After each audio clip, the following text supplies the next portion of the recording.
Herkese selamlar yeni bir günden arkadaşlarım. Güzel bir notla videomu açayım dedim. Ben de şimdi görüyorum çünkü. Sabah okula gittik ya, Duru burada hazırlanıyor tabii. O giyiniyor falan. Ben odayı toplamaya nice sonra geliyorum yani. Kahvaltı yapıyordum. Çayın altını yaktım. Dedim ki o zamana kadar yatakları kaldırayım. Bana not bırakmış. Pijamalarını katlamış. Ben Duru'dan gerçekten razıyım. Duru o kadar temiz düzenli bir çocuk ki bakın. Katlamadan asla gitmez. O konuda ablası da çekmemiş. Ablası da onun tam tersi. Neyse. Bakın ne yazmış. Anneciğim, odayı artık sana bırakıyorum. İstediğin gibi düzenle ve her şeyi kaldır. Seni çok seviyorum. Duru Çep. Odayı çok dolduruyor. Yatağın üstünü, işte sehpanın üstünü falan çok dolduruyor. Ben de onu diyorum ki her şeyi ortada bırakma. O öyle seviyor. Mesela kitapları falan üst üste seviyor ya. Ama düzenlidir. Her gün onları düzeltir yani. Sadece ortada bırakma derim ben ona. İstersen diyor her şeyi kaldır diyor. Kitapları diyor yani muhtemelen. Çok fena ya. Hem çok akıllı hem çok temiz bir çocuk. Sabah kremlerini sürer, parfümlerini sürer. Böyle büyük insan gibi saçlarını tarar, saçlarına kokular sıkar. Çok değişik bir çocuk ya. Gerçekten çok seviyorum onun bu huylarını. Neyse, odayı diyor istediğin gibi toparla diyor. Sana bırakıyorum diyor. Kızıyor çünkü bir şey kaldırdığım zaman. Mesela çok yastık koyuyor. Diyorum ki hepsini koyma. Bak şunu çıkartmış bazanın altından. Muhtemelen onları diyor. Şunları diyor kaldırabilirsin diye. Ben hep diyorum ki bunlar göz önünde olmasın. Bir de yatağın üstüne çok yastık doldurma diyorum. Ne kadar yastık varsa dolduruyor. Hani fazla oluyor, fazlalık oluyor diyorum. Bunları diyor muhtemelen kaldır diye. Çok fena ya. Her gün siliyor buraları, bunları böyle diziyor. Artık yani sevdiği şeyleri gözünün önüne koymayı seviyor. Bilmiyorum. Saati 2 yaptık. Mutfağımı tertemiz yaptım. Biraz işlerim vardı orada. Kapakları falan sildim yine. Her gün yapılıyor da işte gene bayağı zamanımı aldı. Ben koltuk örtülerini kaldırdım arkadaşlarım. Duyanlar, duymayanlara söylesin. Benim koltuk örtüleriyle imtihanım burada bitti. Ben gelemem, gelemiyorum. Aldığım günden beri gelemiyorum. Gene bir şartları zorladım, gittim yedek aldım. Onlar da kaydı, kaydı, kaydı, kaydı. Sinirlerimi bozdular. Deliri verecektim gerçekten. Neyse kaldırdım. Şimdi süpüreceğim her yeri. Güzel salonumu temizleyeyim. Yeter. Yeter dedim. Benden kıymetli mi? Zaten burada kim oturuyor? Çocuklar bizde oturmuyor. Bir köşede Rıza oturuyor. Bir köşede ben oturuyorum. Ne olacak yani? Dedim bırak. Bırak, sinir hastası olacaksın. Hava bir güzel açtı. Camlar hep açık, odaların, buranın. Şimdi her yer silinecek. Her yeri süpürdüm arkadaşlarım. Şimdi bunları sileyim. Okul saatte geliyor. Bir şey kalmadı yani. Rıza aradı o ara. Rıza dedim örtüleri kaldırdım. Bir daha asla sermeyeceğim. Niye diyor. Hemen böyle şey yapıyor. Celalleniyor. Benden çok koltuk örtüsü seviyor. Dedim yok. Daha asla. Sakın bana dedim ısrar etme. Psikolojimi bozamam. Sen de niye böylesin? Çok da çalkalıyorum. Gelmiyor gibi geliyor ya. Hava atıyor sanki sadece.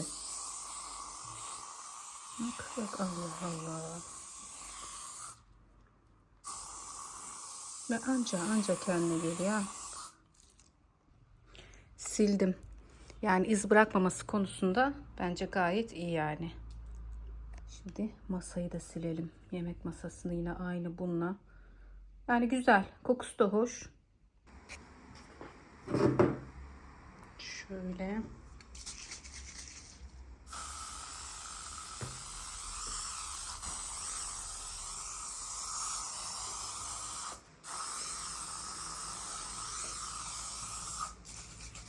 Ne kadar sallasam da bu böyle geliyor demek ki, bilemiyorum yani. Köpük köpük olmuyor.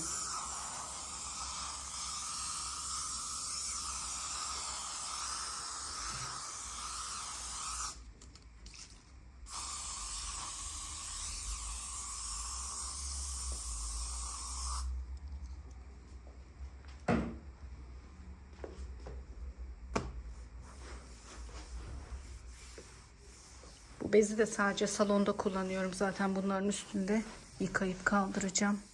Kurumaya bırakırım yani.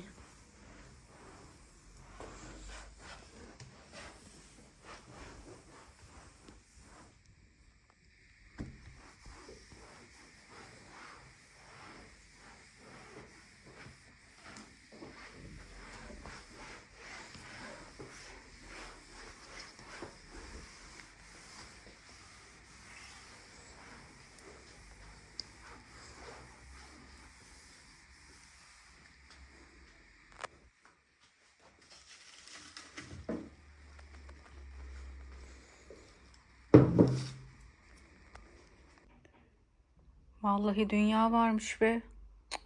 Benle mi yaşayacaklar ya? Çok şükür. Salonu temizledim. Şimdi üstümü değiştireyim. Doğru okula gidiyorum da. Valla oturdum. Hep dağınıkmış gibi görünüyordu. Başıma bela ettim onları. Sonra işte pişman olup böyle kaldırdım. Duru'yu alıp geldim arkadaşlarım. Ben de şimdi ona söz verdiğim gibi magnolia yapacağım bugün. Malzemeleri hazırladım. Ona dolma verdim. Karnını doyuruyor. Hemen pişirelim de bunu soğumaya bırakalım. 1 su bardağı yine şekerimiz. 2 yemek kaşığı nişasta, 3 yemek kaşığı un var. Bir tane yumurta sarımız var. Yumurta sarısı da tamam. 1 litre de sütümüz var. Soğuduktan sonra da krema, vanilya ekliyoruz. Çırpıyoruz bir güzel. Çok güzel oluyor zaten bu krema, bilirsiniz. Hemen pişireyim. Muhallebi pişti, daha çabuk soğusun diye şöyle borcama aldım. Vanilyasını ekleyip karıştırıp üstüne poşet geçireceğim. Buruşmasın. Soğuduktan sonra krema. Kıvamı güzel oldu yine. Şöyle göstereyim.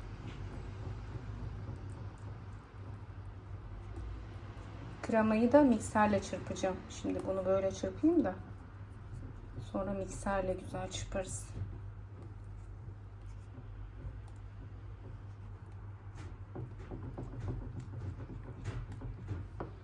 Ben de bir kahve yapayım. Canım Türk kahvesi istedi. Hava mis gibi ya. Duru'cum balkona çıktı. Ne yapıyor? Ne yapıyorsun? Babamla tanışıyordum. Babanla mı konuşuyor? Evet. Hava çok güzel ya. Ne yapıyorsun? Bu sefer şu kaselere yaparım. Bisküviyi çektim. 2 paket burçak. Kremamı da hazırladım. Dediğim gibi bunun soğumasını bekleyeceğiz. Çilekler de zaten dolaptaydı. Kremam soğudu. Kremasını koydum, mikserle çırptım. O ara başka işlerimi hallettim.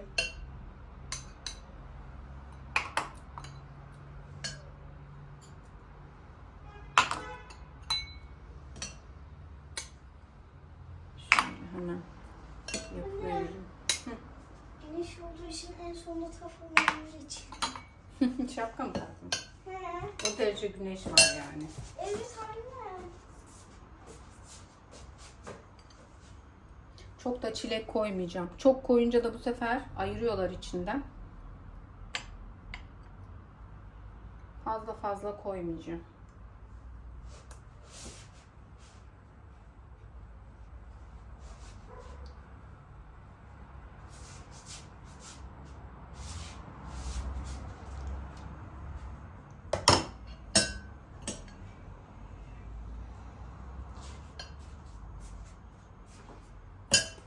Ben temizlik yapıyorum. Balkon temizliği. He. Şöyle. Gayet iyi. Bunları da doldurayım. Tatlılar hazır arkadaşlarım. Üstüne vallahi çilek koymadım. Böyle kalsınlar. Dolaba kaldıracağım. Bir tane de Duru yedi böyle yarım kase kadar. Onu zaten hiç süslemedim. Akşam yerler bakalım. Saati 5.30 yaptık. Rıza da geldi. Çay demledik. Dünden dolmalarımız var. Biraz çorba vardı.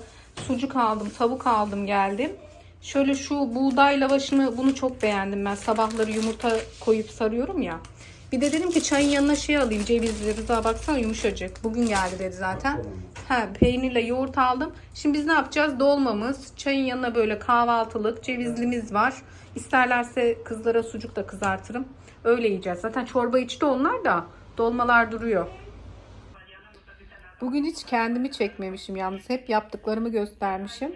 Neyse şöyle çay içiyoruz arkadaşlarım. Koltuk örtüsüz. Tabii altlık var burada da. Rıza benden çok üzüldü koltuk örtülerini kaldırmama.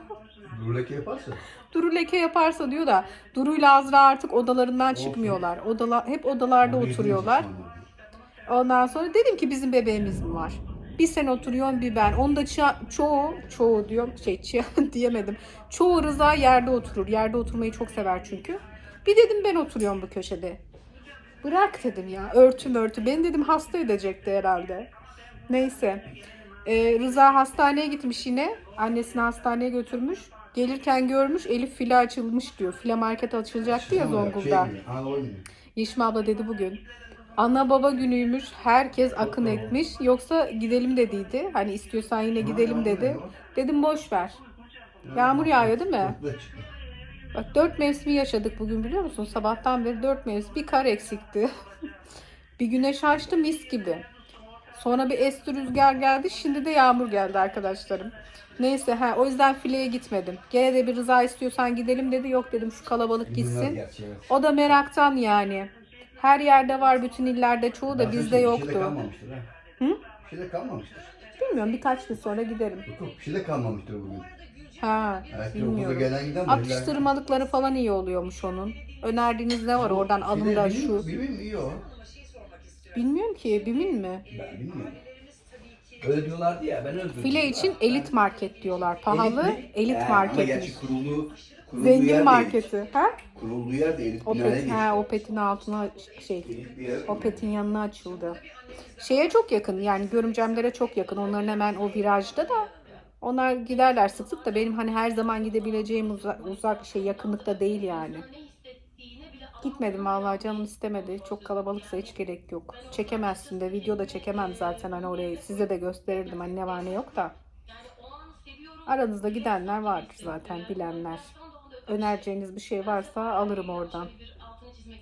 Bakalım. Çay içiyoruz. Mutfak beni bekliyor. Toplanacak. Balkonun kapısı falan hep açıktı. Camlar açıktı bugün. Bir ara dedim ki hatta doğalgaz bile kapanabilir. O derece hava iyiydi ama şimdi yağmur geldi. Yarın yağmurlu gösteriyor. Yine akşam klasiği hep buraları toparlamaya geldim. Karışıyor çünkü. Şuradaki düğmemiz bozuldu bizim. Bu ışık benim çok işime yarıyordu biliyorsunuz. O düğmeden alacağız. Rıza dedi istiyorsan 7A'ya gidelim. Onu kaç gündür yapacak. 7A'dan unutuyoruz düğme almayı. Dedim o zaman ben mutfağı toplayayım da bakalım. Bir de öğretmen A4 kağıdı istemişti. A4 kağıdı almamız lazım. Yarın okula bırakacağım. O bugün nasıl aklımdan çıktı bilmiyorum. Yani unuttum onu ben. Yoksa alırdım gün içinde. Onu alır geliriz. Şuraları hemen halledeyim. Şunda bir tane pizza koyduyduk fırına da. Mutfağı temizledim. Üşenmeyip gidelim bakalım 7A'ya. Yağmur fena geliyor baksana. Bu gece yarın hep yağışlı. Aynen. Neyse rahatlamış bak trafik. 7A'dan bir de villa da alacağım ben ya Rıza. Villa da alasım var normal. Mopu da her zaman başını yıkıyorum ya. Ama arada villada da lazım oluyor insana normal villada. Böyle su yapıp silmeye bir yerlere. O balkondaki artık kullanımı o leş gibi oldu da. Onu orada kullanıyorum ya. Temiz bir villada seti alacağım. Olsun. Bir tane salonu alacağım. Ay.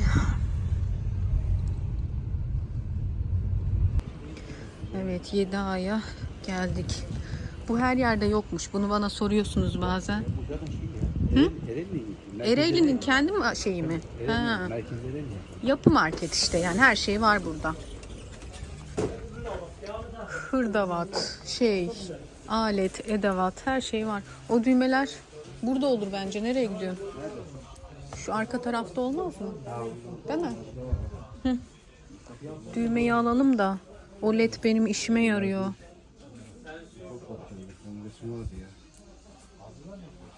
Bunlar normal şey ya. Resim varsa sorsana. Şansımıza o düğmeden kalmamış. A4 alacağız da o düğmeyi bulsaydık. Ne dedi sor da. Her şeye bakalım.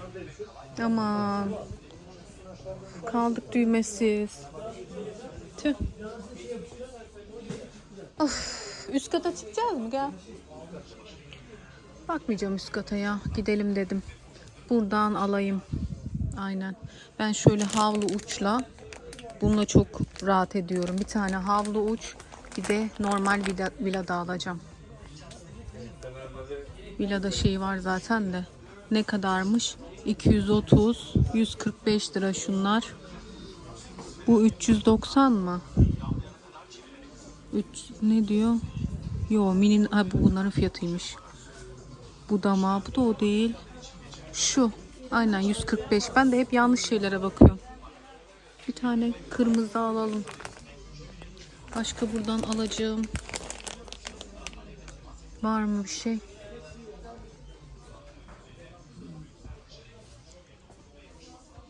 Yok. Aranan düğme bulundu. Elektrikçide bulduk. Neyse taksın bunu da. Geldik. Şu Vilada'yı aldım. 230 liraydı. Bir tane havlu başlık. Rıza bir tane ampul aldı. Şunu göze aldık. Onu takacak şimdi. Bunu da okula aldım. Yani sınıfa aldım. A4 kağıdı. Burada dursun da sabah unuturum yoksa gözümün önünde dursun. Sizce beni kim çaya çağırdı?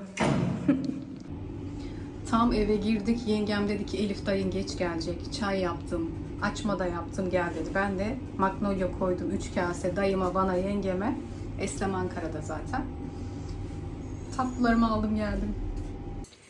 Şimdi biz balkona çay sofrası kuruyoruz. Yine bir takım günahlara gireceğiz. Sodalı açma yapmış yengem. Yumuşacık.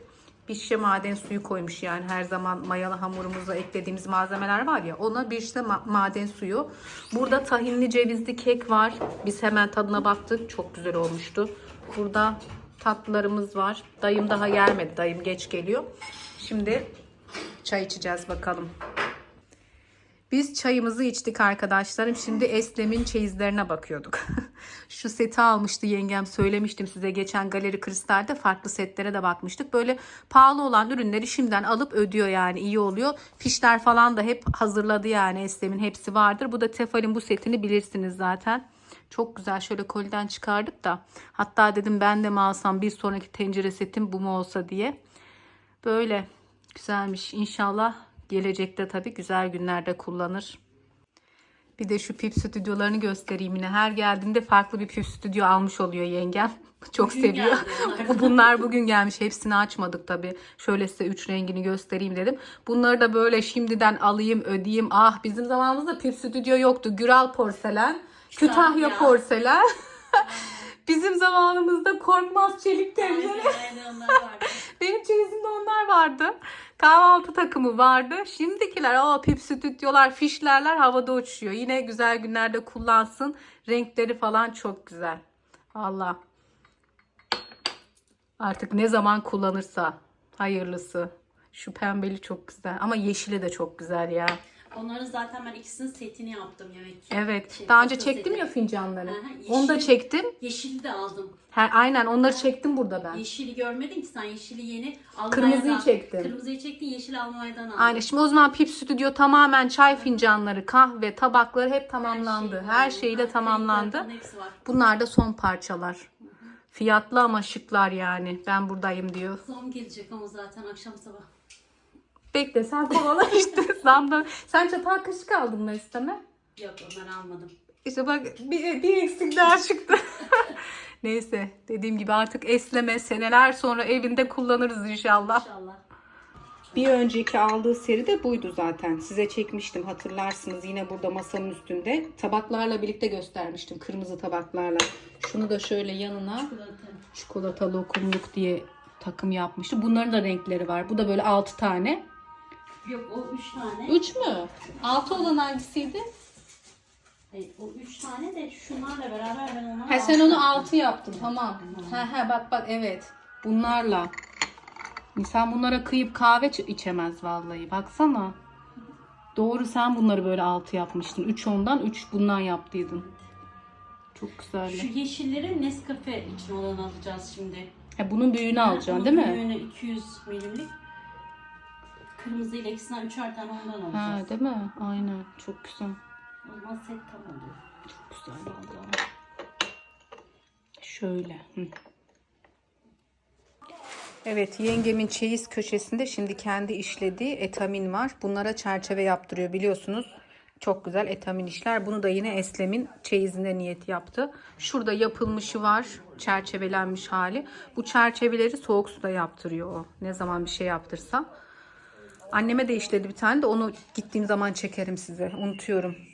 Bu da çok güzel. Şöyle. Burada da arkadaşına başladığı var. Aynen aynısı. Ona başlayıvermiş de. Bu var. Yine o kendi yaptığı. Şunlar var yine. Daha önceden çekmişimdir illaki. Bu ikisi yine. Çok güzel hepsi. Şu var. Bakın bu da çok güzel. Çok şık. Yapabiliyor kendi diyor işte, yani hazır halim şeyim yerindeyken işleyeyim diyor. Keşke bilsem, şunlara bir el becerim olsa da hiç ne bileyim. Eve geldim, saat 10 oldu. Rıza düğmeyi takmış. Gerçekten o led benim bütün ışığımmış yani şu mutfakta. Kaç gündür ışık yakıyorum, bir haftadır. O sarı ışık yeterli olmuyor tek başına. Neyse yengemle bir güzel yine yedik içtik. Açmalar falan çok güzeldi. Sodalı yapmış dedim ya. Sonra da Eslem'e şunları aldım deyince dur dedim benimkilere çekeyim. Böyle en azından fiyatlı şeyleri, modası geçmeyecek hani ana baş şeyleri alıp ödüyor. Yoksa Eslem daha üniversite okuyor. Daha tabii ki çok var evlenmesine nasip de. Böyle ödeyebildiğim zaman diyor hani madem ödeyebiliyorum belli başlı şeyleri ödeyeyim diyor. Pip stüdyoları zaten tabaklarını tamamladı. Setini yaptı. Sonra fişleri aldı ödedi. Ondan sonra fincanları. Ki hepsi böyle pahalı ürünler. En son geçen işte o Tefal'in tencere setini almış. O benim yönde baktığım. Ben baktığımda 15.000 liraydı. 19.000'e almış o seti. Şimdi dedi buharlı ütüyü alacağım, ödeyeceğim. Hani böyle modası geçmeyecek şeyler ve Eslem'in de beğendiği şeyler. O mesela o fincanları yengemde de olduğu için o tamamlayacaklar. Bir Nescafe fincanları kalmış onların. Biraz fiyatlılar ama çok güzeller. Dediğim gibi. Hepsi kolilerle yatağının altında duruyor. Yani. Yatmadınız Duru Hanım. Duru Hanım yatmamış. Yengesi açma yolladı. Kek yolladı onlara. Tatlı da güzeldi. Magnolia da çok güzeldi. Birer kase de ondan yedik ikimiz. Dayım demin geldi. Daha geç geldi. Ben de kalktım artık. Aynen. Dökme ama dur. Videomu kapatayım. Öyle arkadaşlarım. Gün sonu pijama moduna geçip editleyeceğim artık. Düşünüyorum da bak en mantıklısını yapıyor yengem. Tabii ki Azra da üniversite çağında falan olsa şöyle 22-23 yaşlarında olsa ben de artık böyle ödeyebildiğim şeyleri alırdım. En azından pahalı. Mesela tencere takımının modası geçmez Tefal'in. O kullanılan seri zaten. O tabakların, fincanların da geçmez. Çok şıklar. Buharlı ütünün de öyle. Tabii ki diğer şeyleri kendi zevkine göre alır ki bunları da zaten ikisi alıyorlar, beğenip alıyorlar. Ben de yapardım ama da Azra için daha çok erken. Kaşık çatal almamış, onları da alacağım diyor. Güzel bir takım. Kendininkiler çok güzel mesela. En son yine günlük için Nehir'inkileri aldı. Demin baktık fiyatına 6.500 lira. Ben de alayım dedim. Benim günlük çatal kaşık setim normal benimkiler. Nehir'inki harikaydı. Keşke çekseydim size. Kendine aldığı yani. 6.5'tu. O da Trendyol'dan almış. Bakarım bir ara dedim. Öyle gidiyorum canlarım. Öpüyorum. Yarın cuma. Hepinize hayırlı cumalar. Görüşmek üzere.